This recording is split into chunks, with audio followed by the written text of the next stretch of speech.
Salut, c'est Tania Saint-Val. Benguessé Original, c'est l'émission des Africains et des Antillais. Bonjour à tous et bienvenue dans Bengue, votre émission qui est une vitrine des réussites de la diaspora africaine et caribéenne. Aujourd'hui, je reçois deux Africains qui font la fierté de leur pays.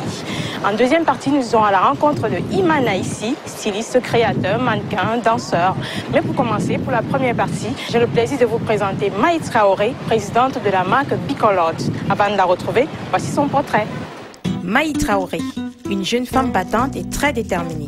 Maï a débuté sa carrière en tant que maquilleuse professionnelle. Animée par le goût de la différence, Maï a choisi de rejoindre Bicolor, une marque de maquillage dite universelle, destinée à toutes les couleurs de peau. Originaire du Sénégal, en couple et maman d'une petite fille, à 37 ans, Maï Traoré est depuis 1 an et demi la présidente de Bicolor.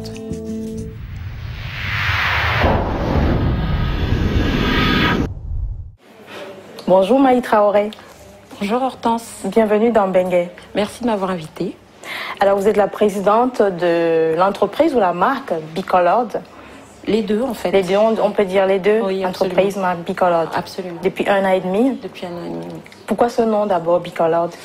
Bicolor, c'est une volonté de dire que les femmes sont bien dans leur peau, elles assument leur couleur, quelle que soit leur couleur de peau. Et puis c'est effectivement un message d'ouverture et puis un petit jeu de mots sur la couleur puisqu'on vend du maquillage. Bicolor, c'est un terme anglais en fait qui signifie être coloré. Être coloré, absolument. Alors moi je sais que si certaines personnes entendent être coloré, ils vont peut-être se dire mais je vais être coloré, peut-être dénaturé. Il y a déjà être coloré par la couleur du maquillage. Donc le maquillage c'est de la couleur. Après effectivement toutes les couleurs de peau sont représentées, donc c'est pour ça qu'on dit être coloré. Pour la cliente qui a la peau blanche, la peau claire, elle cherche souvent à se colorer le teint, à avoir un teint beaucoup plus chaud. Donc on trouvait qu'effectivement c'était un nom qui était universel et pouvait justement répondre au maquillage et à la personnalité. Vous êtes à la tête de l'entreprise depuis 1 an et demi. Oui, comment est né Bicolor? Alors, comment est né Bicolor? Bicolor est né il y a 5 ans. Donc, c'est une marque qui a été créée. Elle n'a pas été créée par moi. Je l'ai juste reprise. Elle a été créée par Elle a été créée par une femme antillaise que je n'ai pas connue, qui a fait appel à un fonds d'investissement pour l'aider à développer et investir dans son projet. Au terme d'une année d'implantation, elle a décidé de quitter le navire. Et moi, je suis intervenue un petit peu plus tard, 1 an après, pour aider la marque à se développer dans les réseaux de distribution classiques tels que Marionneau, Sephora, Printemps, etc. Ça se passe bien alors? Ça se passe. C'est une période difficile. Le contexte économique joue pas tellement en notre faveur en ce moment. C'est un peu compliqué, mais on se bat et effectivement, on a un bon produit, on a des clientes. Donc, tant qu'on a le produit et les clientes... Oui, ça se voit, vous êtes une femme battante. En tout cas, j'allais y arriver. J'essaie. Alors, comment ça se fait? Ça fait quand même 5 ans que Bicolor existe. Oui. Comment ça se fait qu'on ne connaisse pas beaucoup Bicolor, qu'on n'entende pas beaucoup parler? Moi, je dirais que mon analyse, c'est que la marque, en fait, a été créée. Nous l'avons implantée. Elle a été implantée au printemps au départ, avec un contrat d'exclusivité sur les grands magasins. Ensuite, chez Marionneau. Sur la parfumerie sélective. Et là, nous avons signé un contrat d'exclusivité de 18 mois qui a été, à mon sens, beaucoup trop long, et ce qui n'a pas permis à la société effectivement d'émerger sur d'autres canaux de distribution. Et c'est comme ça qu'on explique effectivement ce manque de notoriété, contrairement à nos concurrents qui sont implantés dans tous les réseaux de distribution classiques aujourd'hui, grands magasins, parfumerie sélective, et puis très bien implantés aussi à l'export pour certaines marques. Et comment comptez-vous procéder alors pour acquérir un peu plus de notoriété, c'est-à-dire pour faire connaître un peu plus la marque Bicolor? Alors moi, ma stratégie est très claire. C'est vrai qu'au départ, lorsque j'ai récupéré la marque, j'ai tenté de continuer à véhiculer la stratégie qui était déjà en place.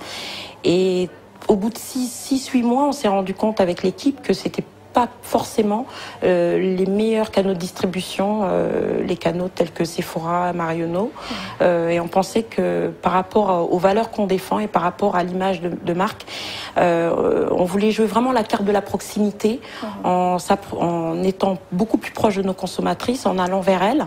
Donc on a pensé effectivement que développer des canaux de distribution tels que les salons de coiffure, tout le monde sait que les femmes noires passent un temps fou dans les salons de coiffure. Ah oui. Voilà, on y passe beaucoup de temps et régulièrement, et on y retourne régulièrement. On a pensé, on est actuellement aussi en train de développer la vente en réunion, donc la vente directe, ce qui nous permet effectivement de toucher. Alors effectivement, on a le réseau internet, donc on a nos ventes en ligne, on a un site internet, un site marchand. D'accord. www.bicolorparis.com. D'accord, voilà. www.bicolorparis.com. Ok, d'accord. Il y a plusieurs marques qui existent déjà pour les peaux noires et métissées. On peut citer Fashion Fair, Black Up, Iman et bien d'autres. Alors, en quoi Bicolor diffère de ces autres marques? C'est vrai que nous, en termes de communication, notre communication est claire. C'est-à-dire que vous avez une femme peau claire, une femme qui a la peau métissée et une femme noire. On a le positionnement et les valeurs de l'entreprise, c'est vraiment ça. C'est pour ça qu'on n'a pas voulu ghettoiser en donnant un nom qui, comme Black Up, c'est une très belle marque, c'est une marque que j'aime beaucoup. Voilà. Vous voyez, donc vous avez la fille peau claire, la fille métisse et la fille peau noire. Donc je pense que le message est clair. La consommatrice qui va aller vers notre présentoir ou qui va voir notre communication, elle va comprendre tout de suite que c'est un produit qui peut toucher toutes les couleurs de peau. Donc c'est pas seulement pour noir et métissé, c'est universel. Vraiment, voilà. Aujourd'hui, mes concurrents, leur positionnement est quand même relativement clair. C'est quand même mat, métissé et noir. Enfin, métissé et noir. Nous, on a vraiment des teintes. On a 2 teintes pour les peaux claires. Donc on peut maquiller une femme blonde aux yeux bleus, peau très claire, à une femme noire ébène, sans souci. Voilà, donc on a vraiment une palette de couleurs pour pouvoir répondre à toutes les couleurs de peau. Voilà la première différenciation par rapport à nos concurrents. La deuxième chose, c'est le prix. C'est fondamental. Aujourd'hui, nous, on se positionne un fond de teint, le prix moyen d'un fond de teint est à peu près entre 35 et 40 euros. Oui. Nous, on se positionne notre prix à 17 euros. Donc, on est 2 fois moins cher que nos concurrents. On a aussi un positionnement semi-sélectif, donc ce qui nous permet effectivement de pouvoir s'implanter dans des parfumeries sélectives, dans les grands magasins, dans les réseaux de distribution classiques, je dirais. Et puis aussi aller sur d'autres réseaux, puisque effectivement, on joue la proximité et par la qualité, on est sur le sélectif et par le prix, on joue la proximité. Je me tourne vers Lucie Laurent. C'est ça. C'est bien ça, qui est chargée de communication et de marketing. Et de marketing. Je suis chef de gamme exactement, donc je m'occupe effectivement de tout ce qui concerne les produits Bicolor en termes de marketing et de communication, tant sur le côté développement des produits, donc de créer de nouvelles références, que sur les faire vivre une fois qu'elles sont sur le point de vente. Voilà. Et de faire vivre la marque Bicolor aussi, évidemment. D'accord. Lucie a une peau très claire, elle est châtain ou brune, mais elle a une peau de blonde. Elle a une peau très très claire, effectivement, elle utilise le fond de teint numéro 1. Voilà, et ce qui lui correspond très bien, vous voyez, comme elle est toute belle. Donc, et moi, voilà, les opposés. Donc, on peut vraiment balayer toutes les carnations de couleurs avec notre gamme. On a observé qu'il y avait à peu près plus d'une centaine de carnations de couleurs dans le monde. Sur les peaux colorées, je crois... Alors, ça varie. Hein. Il y a des gens qui disent 32, d'autres 37, d'autres 40. Donc, on va dire à peu près une trentaine. Et effectivement, nous, avec notre gamme, on est capable de répondre à toute cette palette de couleurs. D'accord. Dans Lucie Laurent, vous qui êtes chargée de marketing, on disait tout à l'heure que le tarif est carrément la moitié de vos concurrents à 17 euros. Alors qu'est-ce qui coûte 17 euros? Alors, on est sur en fait toute la gamme de fond de teint. On a une gamme de fond de teint qui en fait répond à toutes les couleurs de peau, c'est ce que Maï vous expliquait, mais aussi à toutes les textures de peau, parce que il existe des peaux sèches, des peaux grasses, des peaux matures ou des peaux jeunes. Donc avec ces 4 textures qui sont la mousse, le fluide, la crème et le stick, et qui sont donc à 17,90 € sur les points de vente, et ben on peut vraiment maquiller toutes les personnes, de la très blanche à la plus foncée. Voilà, c'est une volonté de Bicolor. Ici, pour compléter le maquillage, on a des poudres compactes qui elles sont à 15,90 €. Voilà. Ouais. Et encore une fois, c'est des tarifs vraiment accessibles à nos concurrents. C'est cette volonté-là De laisser à vraiment toutes les femmes la possibilité de se maquiller, d'avoir un maquillage complet avec des produits de qualité pour un prix qui soit accessible. Parce que en achetant un fond de teint et une poudre, on a enfin un teint qui est beau, qui est frais, qui est lumineux, parce que c'est souvent la problématique. Pour le prix d'un fond de teint uniquement chez d'autres marques. Voilà. Ah d'accord. À ce tarif, moi je suis sûre qu'il y a toujours des gens qui cherchent des petites... ils vont se demander mais pourquoi si, c'est un tarif promotionnel ou bien c'est comme ça? C'est comme ça tout le temps. D'abord, je vous dis, c'est vraiment la philosophie de la marque. Donc, peut-être qu'il y a d'autres marques qui vont faire des marges plus importantes. Nous, on a décidé vraiment, dans notre positionnement, d'avoir ça. Et ensuite, c'est aussi sur le packaging, c'est-à-dire qu'on est sur des packaging carton qui coûtent moins cher que d'autres packaging qui sont beaucoup plus élaborés, mais ça ne renie pas la qualité. Quoique le prix du carton a doublé. Voilà, exactement. Donc, au départ, c'était valable il y a quelques années, mais aujourd'hui, ça l'est pas mais forcément. Mais on négocie les prix avec nos fournisseurs, c'est aussi ça. C'est super, c'est accessible à tous. Et puis, c'est une marque contemporaine, c'est une marque ludique. Aujourd'hui, moi, les marques comme Black Up, Fashion Fair, Iman, moi j'ai travaillé pour Iman, sont de très belles marques. Oui, j'ai travaillé pour Iman, sont de très belles marques, très beau packaging. Ce qu'ils font, ils le font bien. C'est inintéressant finalement de faire tous la même chose. L'objectif aujourd'hui, quand vous allez sur les marques pour les peaux claires, vous allez passer du Chanel au Bourjois, d'ailleurs c'est la même société. Vous allez avoir des marques comme Benefit, qui sont des marques très fun, dans l'air du temps, avec des packaging un peu différents. Nous, on a voulu en fait avoir un produit qui soit qualitatif, mais aussi sur une notion de plaisir. Un produit un peu le petit gadget, le petit produit astuce. Et puis surtout, le packaging aujourd'hui est très bien parce que quand vous faites tomber la poudre, elle ne se casse pas. Par exemple, ça c'est un souci qu'on va avoir quand vous venez d'acheter votre fond de teint à 40 €, votre poudre et qu'elle tombe et elle casse en miettes. 40 €, ça m'a pleuré. Là aujourd'hui vous pouvez y aller, vous pouvez mettre par terre, vous pouvez tester, peut lâcher, ça ne se casse pas, c'est pratique, c'est ludique, ça se range dans le sac rapidement, facilement. Comme ça, tout petit, tout beau, ça se range dans le sac. Génial. Là c'est d'autres références qui sont le all-over et les bases lèvres. Les fards à paupières sont aussi conditionnés dans ce type de packaging. Et voilà, c'est vrai que c'est sympa, on sort son petit produit comme ça, on l'a dans son sac, on le transporte, on peut le faire tomber, ça casse pas. Il s'ouvre pas dans le sac. Il s'ouvre pas dans le sac parce qu'on a une fermeture qui est aimantée. On avait cette volonté aussi de se distinguer de la concurrence et je pense qu'on a réussi par les produits, par le positionnement, les prix et puis par le packaging. Mais à ce tarif-là, où est-ce que toutes les jeunes filles qui regardent, parce qu'à ce tarif, je suis sûre que vous aurez beaucoup de clientes, où est-ce qu'on peut se procurer des produits Bicolor? On a la liste de tous nos points de vente sur notre site internet, www.bicolorparis.com. Et puis, donc c'est ce que vous disait Maï aussi, c'est qu'en ce moment, on entre dans une phase où on prend un nouveau type de distribution, c'est-à-dire qu'on va développer la vente directe. Donc c'est le principe en fait qui est très connu. C'est une marque par exemple qui est à l'initiative, c'est la marque Tupperware qui fonctionne comme ça. Ou avant en termes de cosmétiques. C'est quelque chose qui n'est pas encore très répandu en France, ça marche de plus en plus, mais vraiment aux États-Unis, en Allemagne, c'est un type de distribution qui est hyper connu, hyper répandu.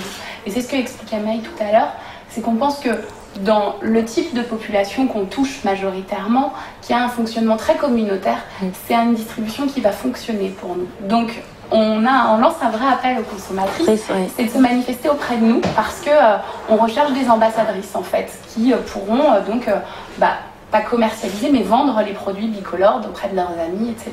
D'accord. Comment ça va se passer? Vendre comment? Dans la culture, moi je vois quand je vais chez ma tante, elle a toujours des produits qui viennent de Dubaï, de je sais pas quoi. On se pose là tout autour et puis on achète les produits. C'est culturel, que ce soit en Afrique, que ce soit en Inde, les bijoux. On est les bijoux, on les achète souvent dans les réseaux de VDI. Donc, on pense qu'effectivement, c'est un réseau qui va fonctionner. Aujourd'hui, on se rend compte qu'on vend du tissu dans nos réseaux, on vend des bijoux, on va vendre du parfum, mais on vend pas de maquillage.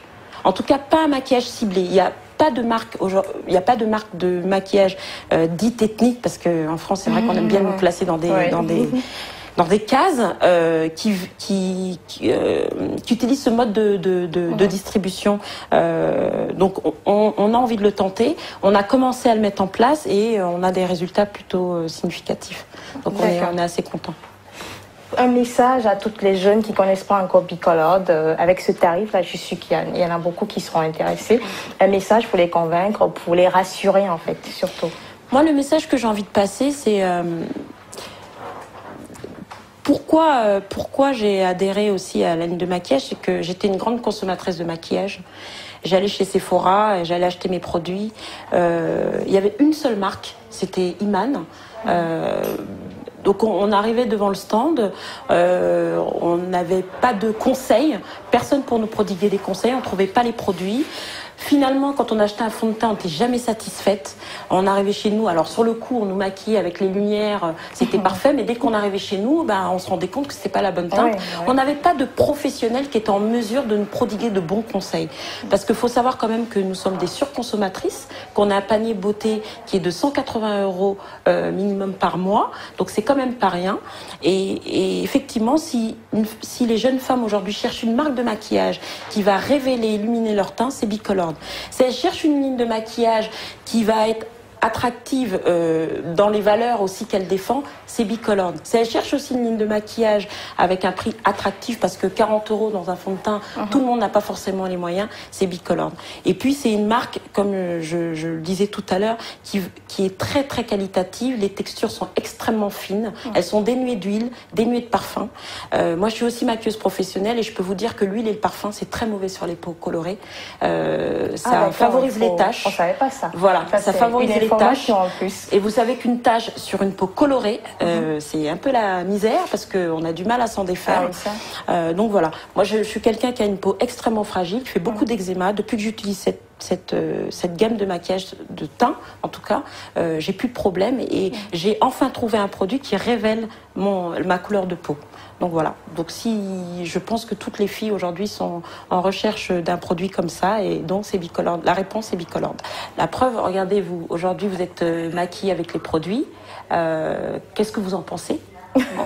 Je trouve que c'est bien. Voilà. Vous avez un teint qui seront appréciés. Vous avez un teint qui est très naturel, lumineux. On a pile la bonne carnation de couleurs.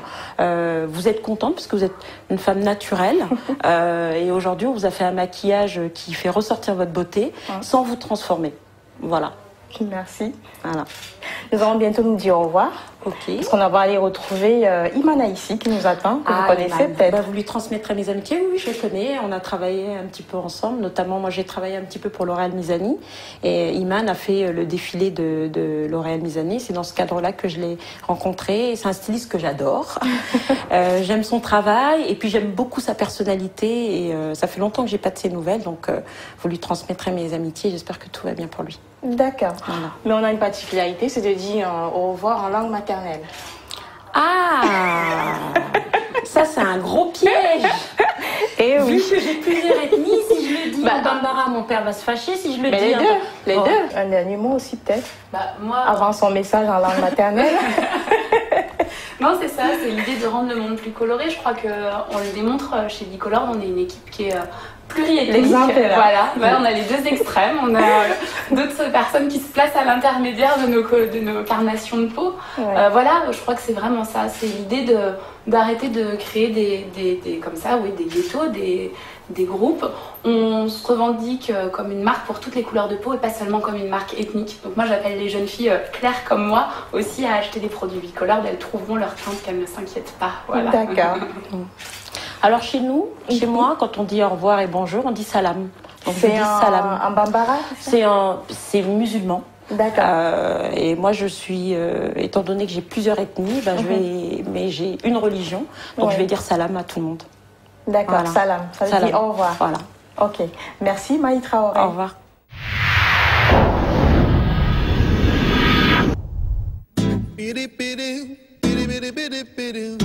Imana ici, styliste de renommée africaine.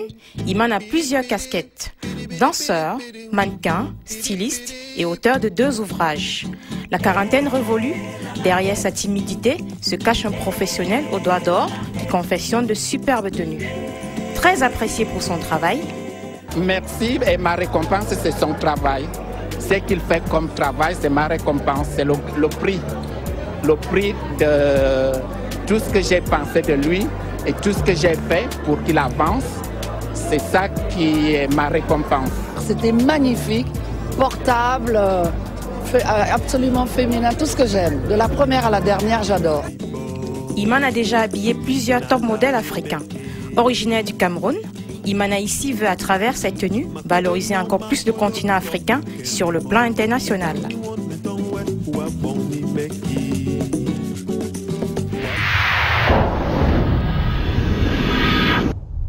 Bonjour Imana Issi. Bonjour Hortense. Bienvenue dans Bengue. Merci. Alors vous êtes danseur, mannequin, styliste et aussi écrivain, on peut dire, puisque vous êtes l'auteur de 2 livres, 2 ouvrages. Tout ça, c'est vous en fait. Je vous laisse vous présenter un peu plus aux téléspectateurs. Oui, merci Hortense et pour l'émission Bengue qui m'accueille. Tout l'honneur est pour moi.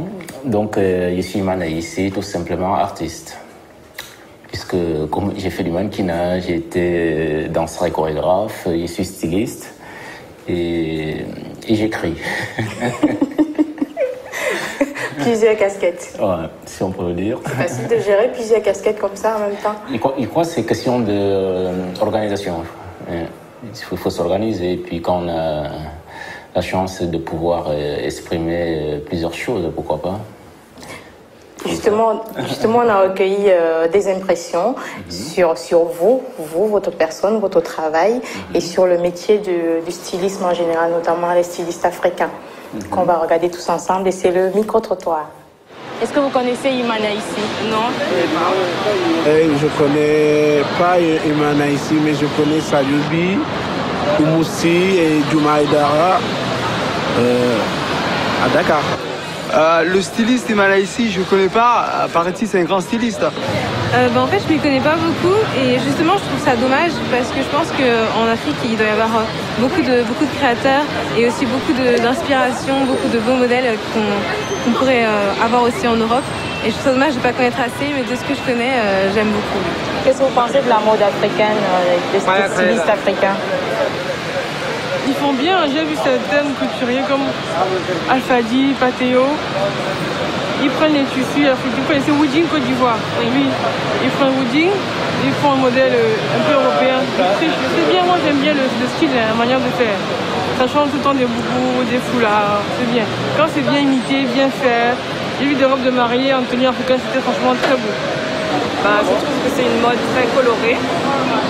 Donc j'aime beaucoup les tissus africains, les tissus africains et les coupes, les robes, voilà, les formes. Parce qu'ils montrent un peu notre culture, des boubous qui viennent de l'Afrique. Donc c'est bien.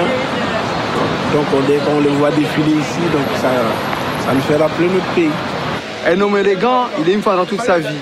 Et je pense que les gens qui savent s'habiller, ils ne regardent pas parce que moi je porte par exemple c'est du Yves Saint Laurent ou bien c'est du Coco Chanel ou bien c'est des griffes. Mais avant tout, il faut porter parce que ça te va. Et c'est ça le plus important, c'est de savoir identifier ton corps, savoir que te va. J'apprécie quand c'est un modèle de traditionnel et de moderne. J'apprécie quand c'est un modèle, un mélange en fait de différentes cultures.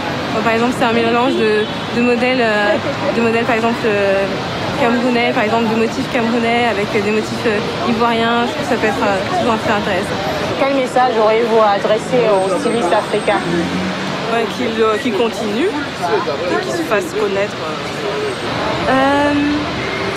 Je leur dirais de continuer le combat, c'est-à-dire de toujours en fait, plus se faire connaître leur création, ne pas hésiter au niveau de la créativité non plus, ne pas hésiter à faire des folies s'ils en ont envie, ça peut plaire dans tous les cas.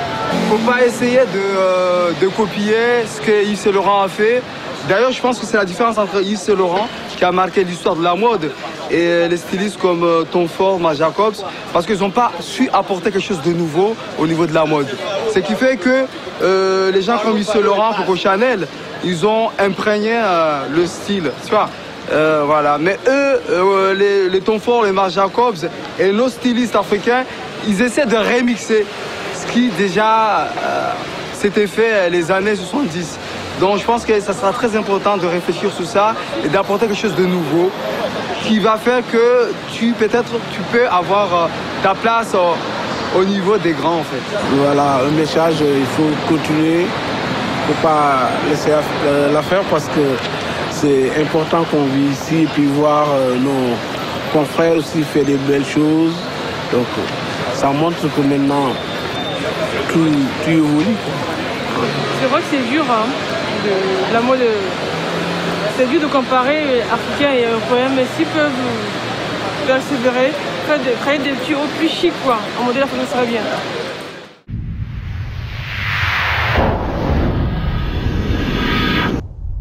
Vos impressions, Iman, après ce que vous venez de voir? Ouais, c'est encourageant, c'est touchant, parce que ça montre qu'il y a des gens qui nous suivent et qui peuvent aussi donner leur point de vue, quoi. Quand on crée pour un public aussi. Donc aujourd'hui, il faut dire que l'Afrique est concernée par cette ouverture vers le futur, le monde qui s'ouvre.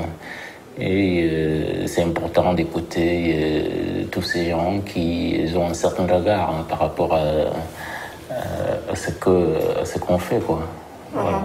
On va commencer par la danse, puisque vous avez plusieurs casquettes. Danseur, vous êtes danseur professionnel. Oui. Et vous pratiquez encore la danse? Vous continuez à pratiquer la danse? Oui, quand je peux, je danse. Et il faut dire que je suis né dans la danse, parce que dans ma famille, c'était plus qu'une tradition. Donc, après la troupe familiale au Cameroun. Avec Aïssi Le Duc, votre frère, Chantal aussi, votre sœur. Exact. Et les ballets nationaux du Cameroun. Et après, j'ai intégré d'autres troupes de danse de pays africains.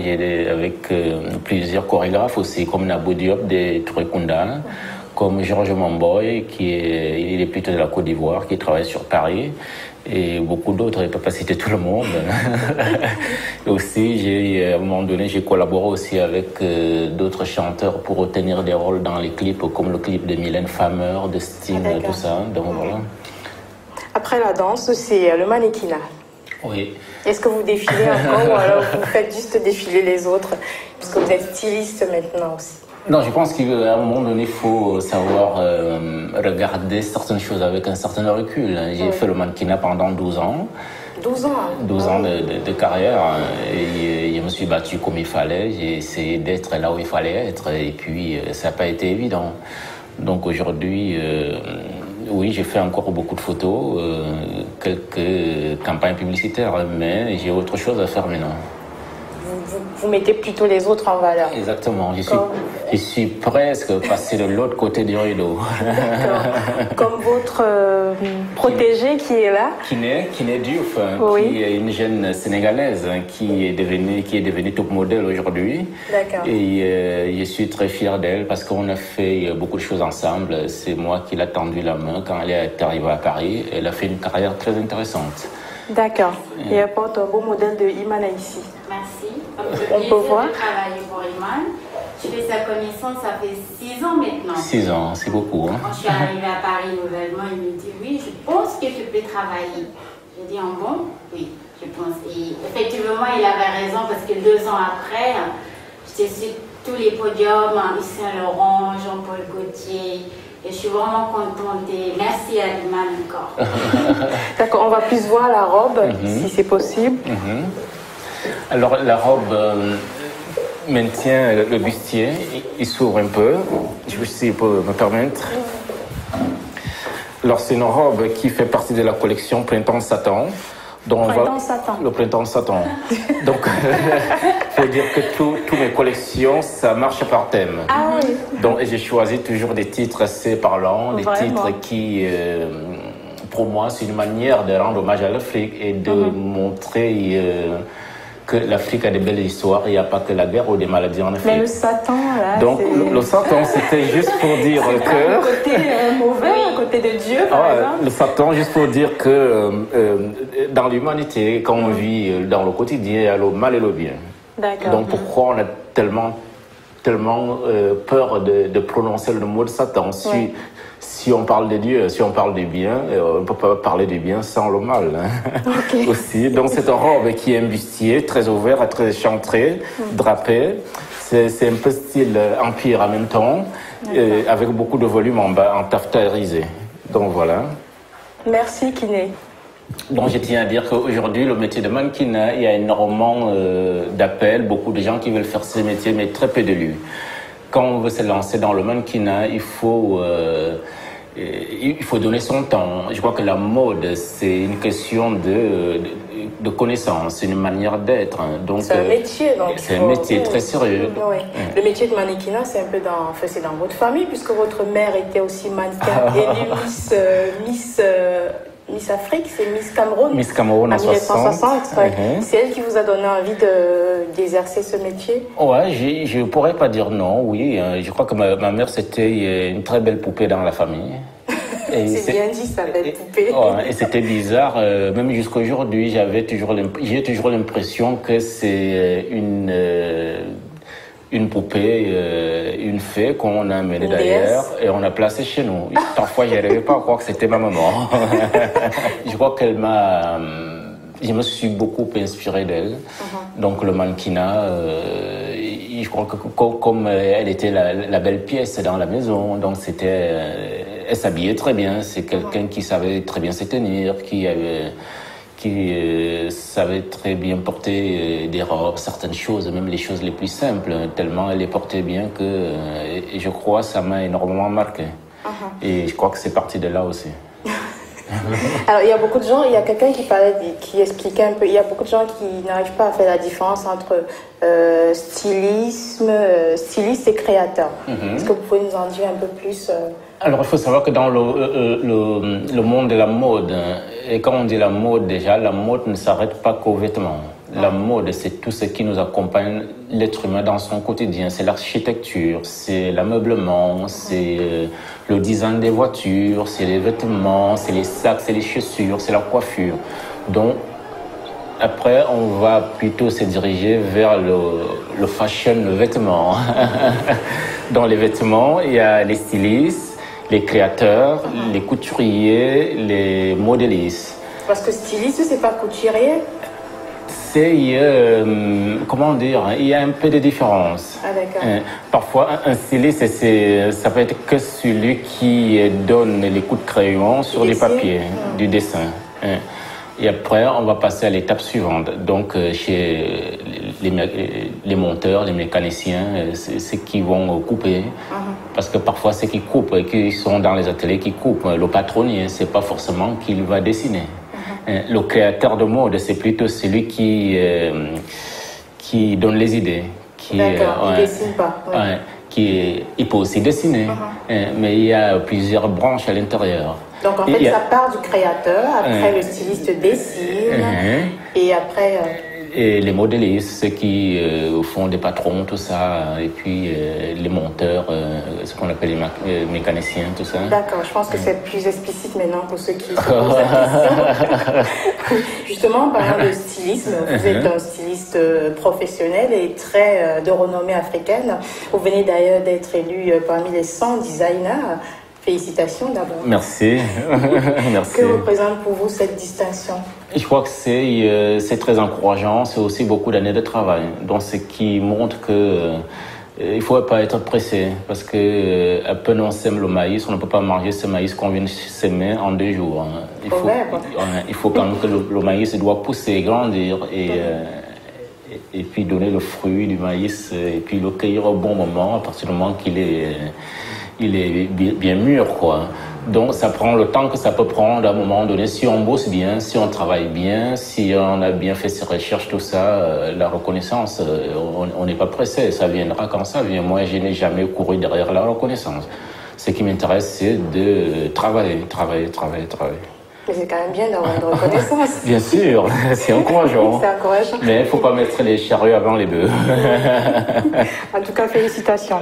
Et on va célébrer cette distinction en musique avec un clip d'une jeune chanteuse de Bikotsi, qui est votre musique traditionnelle de chez vous, vous connaissez très bien. Et c'est Régine Pierret qui chante Belle-Mère.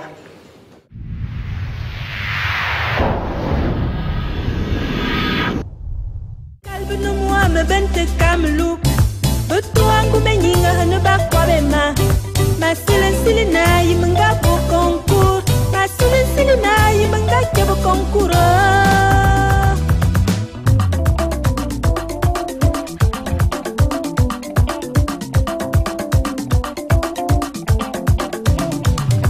mi tobo kala mi bali se bongwan mi bale ba de belle-mère oye mi tobo kala belle-mère oye mi tobo kala belle-mère oye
rappelle ce beau clip de Régine Pierry. Merci Régine. Vous êtes aussi écrivain, hein, on peut le dire. Oh oui. 2 livres à votre actif. Le premier paru en 2006. Milan Mingoré. Histoire du soir. D'accord. Et le deuxième, Le silence du masque. D'accord. On peut avoir un bref résumé de ces 2 œuvres? Oui, pourquoi les contes? Parce que je trouve que les contes, c'est quelque chose on peut se permettre beaucoup de choses. Et c'est aussi une manière de peut-être d'éduquer, de revenir sur l'Afrique de l'ancienne époque et de projeter cette Afrique-là vers le futur. Le futur peut-être qu'on ne connaît pas.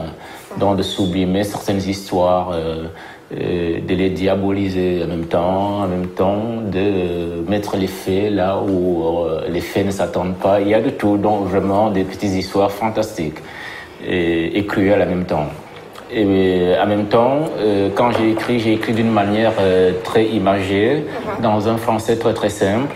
Et de temps en temps, je souligne certains passages avec les mots Ewondo, qui est ma langue natale. Et pourquoi ma langue natale? Parce qu'il me dit les langues africaines sont très belles, qui sont en voie de disparition aujourd'hui. Donc je crois que même si on parle le français ou l'anglais, les langues internationales, il ne faut pas qu'on oublie nos langues natales, parce que c'est très important, c'est notre histoire. Donc, on revient sur votre métier actuel, puisque vous en avez plusieurs, le stylisme. Alors, comment se porte la mode africaine? Est-ce que ça se passe bien? Est-ce que ça va? Ouais, déjà, la mode africaine, j'ai souvent du mal par ce titre, la mode africaine, parce que parfois, il y a certains qui le disent, la mode africaine, ou les créateurs africains, coller des étiquettes. Si c'est de ce côté-là, j'ai dit non, un créateur égale un créateur. Universel. Et c'est universel, comme la culture. Donc, si c'est pour définir d'où viennent les acteurs de la mode, ça oui. Donc, la mode africaine aujourd'hui, je crois qu'elle se porte bien, mais il y a beaucoup de difficultés encore. Il faut dire qu'en Afrique, chez nous, les choses ne sont pas encore bien implantées. Il n'y a pas de structure, tout ça, mais il y a des gens qui se battent. Comme on a pu voir avec Colesso Ardo, avec son festival Siravision, comme Alfadi aussi avec FIMA. Il y a beaucoup les gens se battent pour essayer de faire avancer les choses. Au niveau international, c'est à nous de prendre la parole au niveau international. Parce que si on attend qu'on va nous passer la parole, on va attendre très longtemps.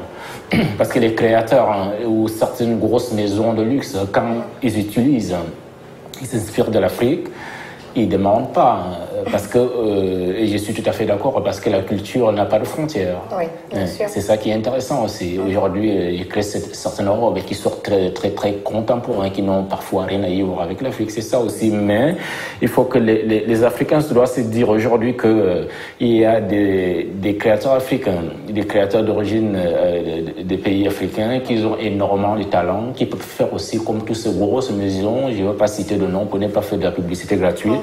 Donc il faut juste les faire confiance, les encourager. Alors vous venez de présenter, vous avez 2 nouvelles collections, Vaudou qui était... Alors Vaudou Mode, donc comme je disais tout à l'heure, je vais me répéter. T'as un peu peur, Comme je disais tout à l'heure, je vais me répéter, à chaque fois que je fais une collection, c'est un chemin que j'ai choisi. Je fais une collection toujours thématique, ça me permet de parler d'où je viens. Des richesses africaines, des richesses du Cameroun, de créer mes histoires et puis les gens viennent. Il n'y a pas que la collection qui défile, il y a toute une histoire, toute une thématique derrière. Donc le Vaudou Mood, Vaudou c'était une manière, Vaudou Mood, j'ai choisi Vaudou parce que c'est un des rites les plus connus en Afrique.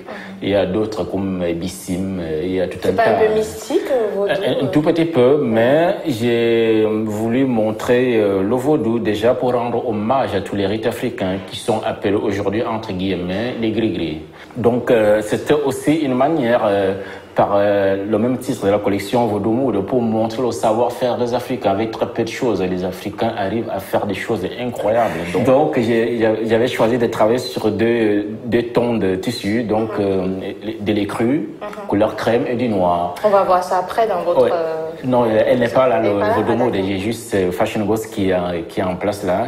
Donc l'idée c'était de faire à partir de ce tissu qui s'appelle le bambou, un tissu qui n'a rien de noble, très simple, de faire vraiment des robes gigantesques, des œuvres d'art, comme on a l'habitude de faire dans la couture. Et une manière de montrer que l'Afrique est debout. L'Afrique n'est pas morte, l'Afrique est debout. Les Africains ont le savoir-faire. Et je l'ai présenté à Rome. Super. Ça a été très bien accueilli. Ah, d'accord. Et donc, Fashion Ghost, qui est plutôt la deuxième qui est printemps-été, la collection printemps-été. Et là, je me pose plutôt la question, Fashion Ghost, donc c'est les fantômes de la mode. Je me pose la question, est-ce que la mode, elle est morte ou elle vit encore? Mais je pense qu'elle est morte et c'est son fantôme qui continue à nous faire des farces. Wow, vous me faites peur là. Vous avez un côté très mystique. Hein? Exactement. C'est, ça donne un peu la chair de poule. Donc la suite ici, c'est Fashion Ghost. Donc la suite, c'est Fashion Ghost, qui est la collection printemps-été 2010, qui est fait en total bio. Total bio. Bio coton. D'accord. J'ai été entouré de très belles femmes, des mannequins comme Katusha, comme Rebecca Yoko, oui, la regrettée Katusha, oui. Comme Mounia, Kiné et plein d'autres. Je crois que c'est important de les écouter parce que c'est des femmes qui connaissent bien le vêtement. Oui, en plus, c'est elles qui portent les tenues. Et quand on habille une femme, il faut la respecter, il faut la connaître, il faut l'écouter. Oui. Exactement. On va regarder quelques robes pour voir un peu. Vas-y. Ça, c'est une robe? Et ça, c'est une robe qui est faite tout en bande et tressée. Et l'idée, c'est un peu le côté momie. Les momies d'Égypte. Oui. Donc, en même temps, on retrouve aussi ces manières de tresser dans l'Afrique ancienne par rapport au bagage. Quand on voyageait avec la volaille, par exemple, avec l'effet les trucs de palmier, les branches de palmier. Les pailles, on appelle ça les pailles, quelque chose comme ça. Oui. Donc, je me suis inspiré de ça. Ensuite, on va prendre le gris. Alors, le gris, c'est plutôt la collection permanente. Donc, c'est un modèle que j'ai conçu. C'est une robe? Ah, c'est coupé comme mon haut, là. Exactement. Et c'est la fusion entre le boubou et le kimono qui donne ça. Et après, j'ai des pièces... j'ai travaillé aussi des jupes comme ça en patchwork. Et tout ça, c'est quelle matière? Alors, ça, on a de la laine. Ah oui, d'accord. Et du satin. Et là, on a de nouveaux matériaux japonais. Je crois que c'est un mélange si on peut dire, du caoutchouc. Oui. Oui. Ah, oui, c'est pas vraiment le cuir, mais c'est plutôt, ça tire vers le caoutchouc. D'accord. J'ai trouvé ça intéressant parce que c'est un aspect... Très joli. Et pour se procurer de ces robes, on doit venir ici à l'atelier ou bien il y a d'autres endroits où on peut acheter les tenues d'Imana ici? Ouais, je suis distribué dans quelques boutiques. J'ai des boutiques aux États-Unis qui prennent des pièces, quelques boutiques à Paris. Ici, c'est le showroom, donc tout ce qui est robe de mariée, robe d'histoire ou certaines pièces, les gens peuvent passer ici directement, faire leur commande. Et j'y suis exposé aux galeries Lafayette de Berlin pendant un mois et demi. Puis après, on verra si ça va se répéter. C'est déjà ça, quoi. Et ici à Paris, c'est sur Internet? C'est sur Internet ou alors les gens passent directement dans le showroom ici. D'accord. C'est quand les prochains défilés? Alors, je n'ose pas m'annoncer pour les dates, parce que toujours ça reste... Très bientôt. Elle sera là. Elle sera là, évidemment. Exact. En même temps, comme ça reste très professionnel, les défilés et tout ça, donc parfois on ne dit pas les dates à l'avance. Oui. Comme c'est pas un spectacle ouvert au grand public. Ah, d'accord. C'est plutôt... Et en Afrique aussi, vous battez très souvent en Afrique? Oui, je vais en Afrique pour participer à pas mal d'événements, des festivals, pour faire avancer les choses. C'est à nous-mêmes d'aller soutenir. Parce que c'est bien, c'est une bonne idée aussi de s'adresser à la clientèle. Vous êtes aux États-Unis? Moi, je vis à New York maintenant, ça fait 2 ans. D'accord. Et vous allez aller présenter les collections à New York aussi? Ça, c'est... on va voir. J'étais à Chicago la saison dernière. J'ai présenté à Chicago dans un show collectif avec une amie créatrice qui est bien installée à Chicago, tout ça, qui m'a invité. Donc voilà, et puis New York, on a des idées, et puis on va voir. Par exemple, oui, pour le Rise Magazine, oui, peut-être que... Pour le Rise Magazine? Oui. D'accord. Ils présentent une collection durant la Fashion Week à New York, peut-être 3 ou 4 designers africains. Donc peut-être ça sera intéressant aussi de voir. Alors Iman, quelle est la tenue que vous pouvez me conseiller? Alors, 3 choix. Moi, je dirais, ça pourrait être ça. D'accord. Par exemple, il y a... je vous laisse aussi décider. Hein. Oui, je vous envoie ça déjà, c'est très joli. Il faut qu'on regarde ensemble. Donc, il y a ça. J'aime beaucoup ça aussi. Ah oui, ça va même un peu comme en haut. Ça, j'aime beaucoup. Oui. D'accord. C'est très joli, je pense que ça aussi, ça peut bien vous aller. Exact. Et en 3e, j'aime bien ça. Moi, j'aime ce qui cintre. Ça? J'aime ce qui cintre, ça ou ça. Alors, je mets lesquels avec mes chaussures? Alors, on va oublier les chaussures. Hein. Donc, comme on n'a pas des chaussures blanches, mais on va faire comme si on a des chaussures blanches. Je fais quoi? Commence avec peut-être ça, avec les chaussures. Plutôt ça. Bon, d'accord. C'est ça. Ben, je vais aller mettre ça alors. Ok. Donc, ça, on va voir. Alors, j'ai été transformée par Iman. Très belle robe que j'aime beaucoup.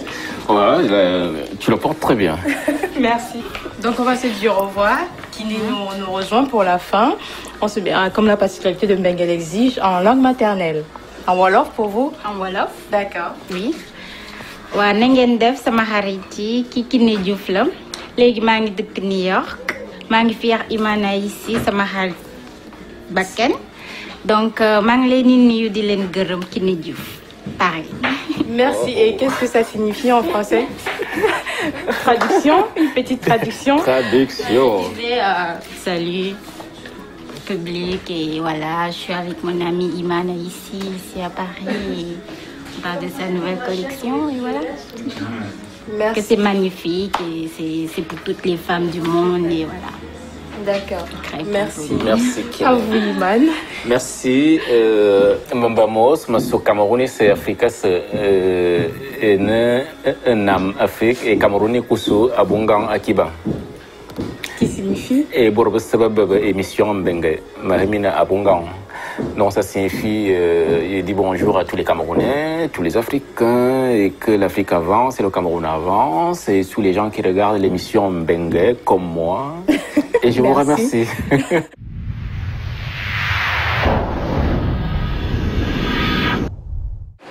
Merci de nous avoir suivis. Pour nous écrire, c'est le même courriel, mbengue-de8p@yahoo.fr. Je serai ravie de vous retrouver pour la prochaine édition avec encore plus de belles surprises. D'ici là, ouvrez grand vos yeux.